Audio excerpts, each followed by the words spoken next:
Seguimos en Tres Poderes. El domingo pasado votó Cava, se eligieron los legisladores porteños. Una elección que era inicialmente local se nacionalizó.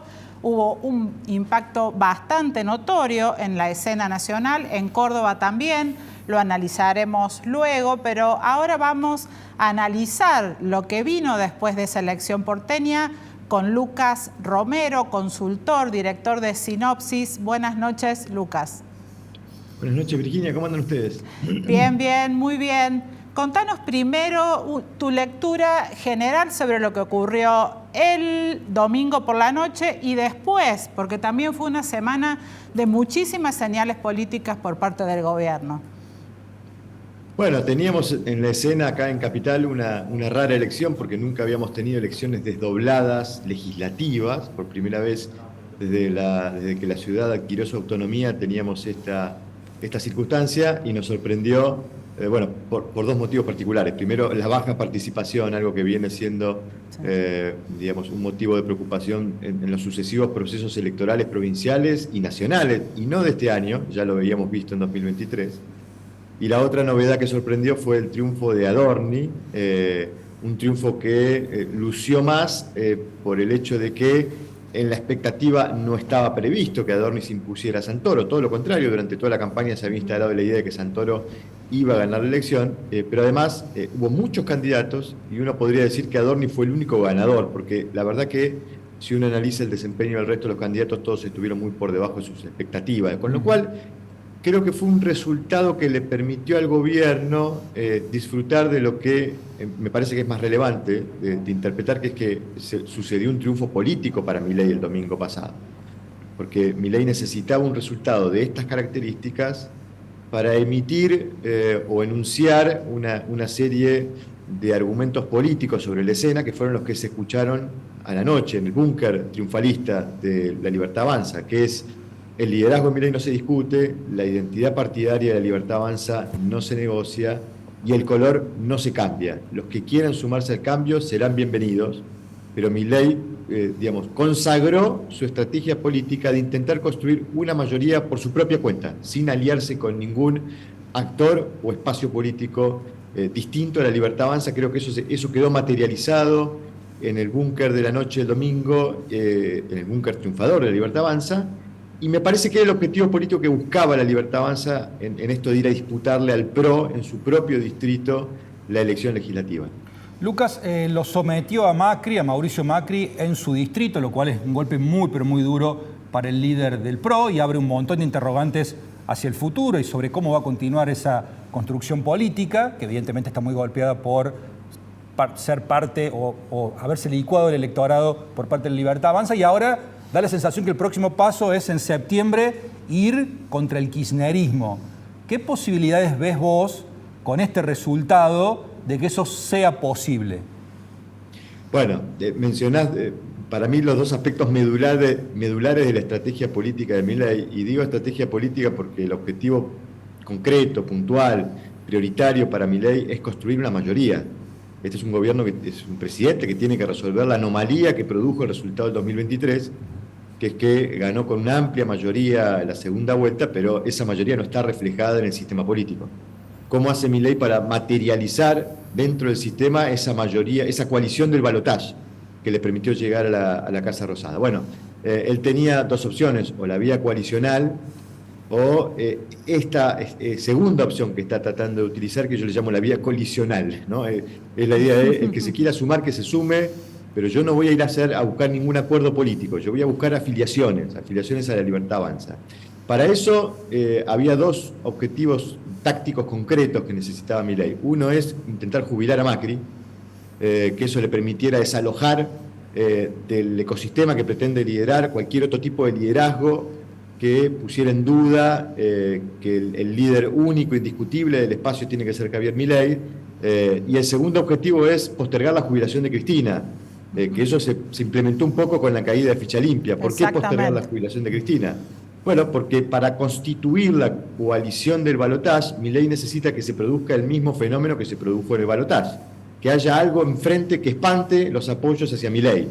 Y para eso necesita Cristina en la cancha en la provincia de Buenos Aires para ver si eso le puede ayudar a consagrar, conglomerar, confluir todos los votantes con sentimiento antikirchnerista que le puedan dar un triunfo en esa provincia y producir el segundo hecho político, que sería, después de postergar la jubilación de Cristina, bueno, jubilarla electoralmente con un triunfo en la provincia de Buenos Aires. Bueno, veremos si la estrategia le sale. Hasta aquí, Claro. la de la ciudad de Buenos Aires le salió. Veremos qué pasa en la provincia de Buenos Aires, porque ahí va a tener que lograr que no quede nada fuera del no peronismo, compitiendo fuera de La Libertad Avanza. El presidente quiere la oferta electoral pintada de violeta y con el nombre de La Libertad Avanza. Bueno, veremos si lo logran. Lucas, justamente respecto a Buenos Aires hay dos elecciones distintas. La del 7 de septiembre, que es donde se eligen legisladores provinciales y también la mitad de los consejos deliberantes, y luego la elección de octubre. ¿Vos crees que el gobierno va a tener estrategias distintas para ambas elecciones? Sí, incluso te diría, la decisión de Kicillof le terminó resultando a favor, porque el problema que tiene Milei acá es que Milei quiere conglomerar a todos aquellos espacios que conforman el espacio del no peronismo, que quieren confrontar contra Kicillof, pero lo quiere hacer bajo el nombre de La Libertad Avanza y bajo el color violeta de La Libertad Avanza.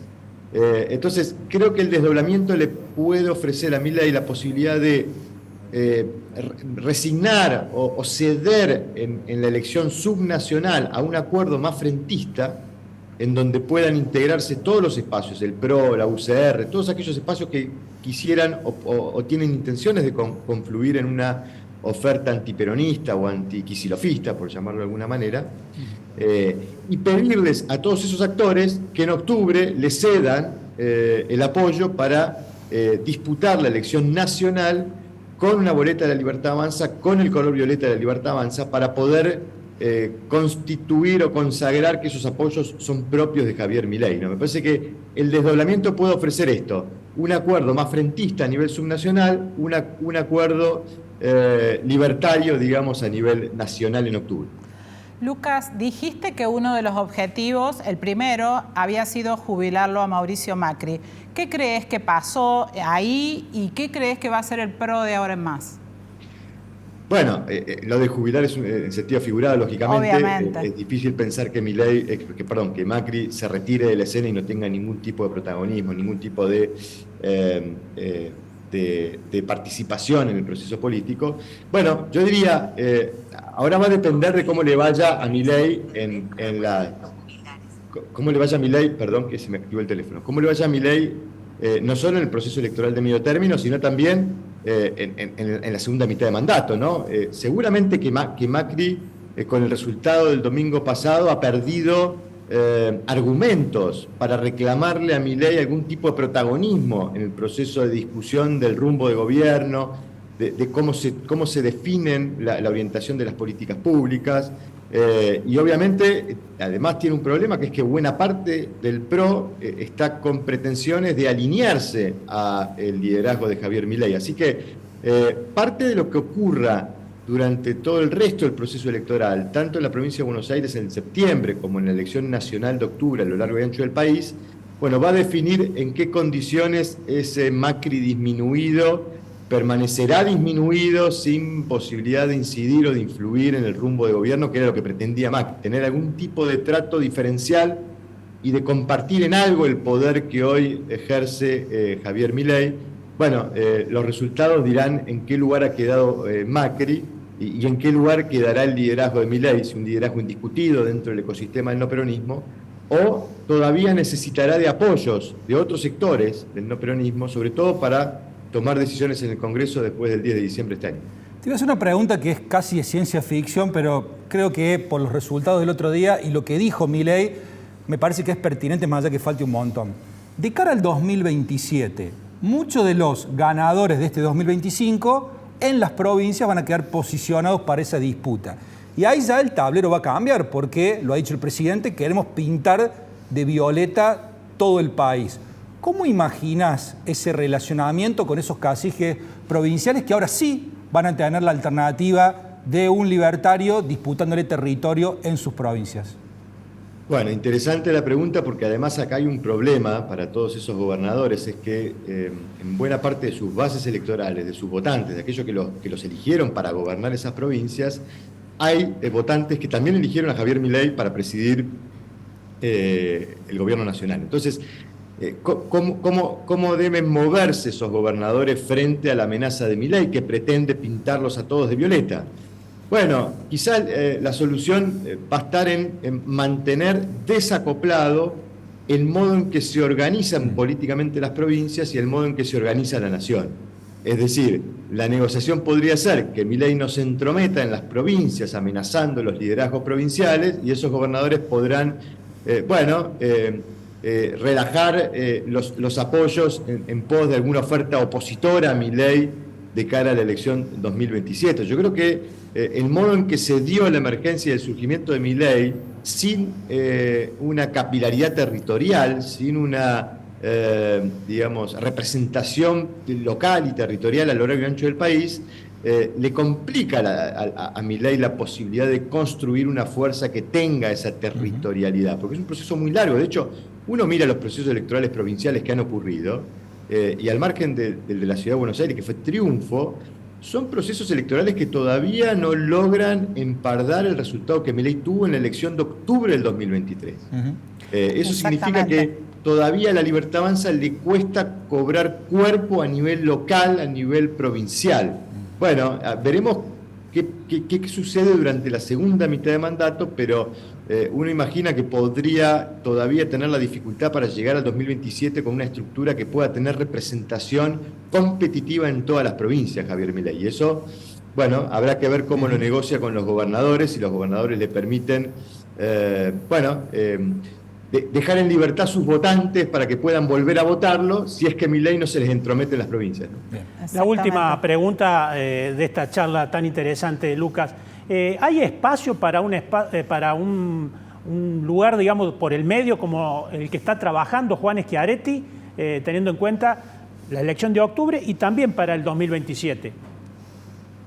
Bueno, yo creo que el gran desafío de Milei es el de construir una mayoría, ¿no? Porque, insisto, esa mayoría que él logró en la segunda vuelta del 2023 es una mayoría forzada, una mayoría que tenía dos opciones y había una de ellas que rechazaba porque la demanda de cambio era muy fuerte. El problema que tiene Milei es cómo hace para convencer a toda esa mayoría de que lo sigan cuando sus ideas, sus posicionamientos son muy extremos. Es un candidato que difícilmente pueda conglomerar mayorías de acuerdo con sus ideas, ¿no? Y ahí es donde aparece esta pretensión de tratar de forzar la construcción de la mayoría por la vía de la centrifugación. Es decir, poner a Cristina enfrente o volverles a ofrecer a todos los votantes esa misma dicotomía que fue tan conveniente para Milei en noviembre del 2023. Entonces, en la medida en que haya alguien que pueda representar la voluntad de todos aquellos votantes que no se sienten ni identificados ni con el kirchnerismo ni con el mileísmo, va a haber, podríamos decirlo así, va a haber disponible la posibilidad de aprovecharlo para una oferta electoral que atienda ese electorado, esa demanda. Y si Milei seguirá necesitando apoyos para constituir mayorías, para tomar decisiones, por ejemplo en el Congreso, bueno, esa tercera vía podría tener sentido. Lo que no nos queda claro es cuán competitiva podrá ser para constituirse en una oferta que pueda disputar realmente el poder en 2027. Eso dependerá de qué tan bien o qué tan mal le vaya a Milei, y todavía nos falta toda la segunda mitad de mandato. Así que yo digo, ¿hay votantes disponibles? Sí. ¿Hay competitividad disponible para disputar el poder en 2027? Dependerá de cómo le vaya a Milei. Muchísimas gracias, Lucas. Muy amable. No, por favor, un placer. Buenas noches.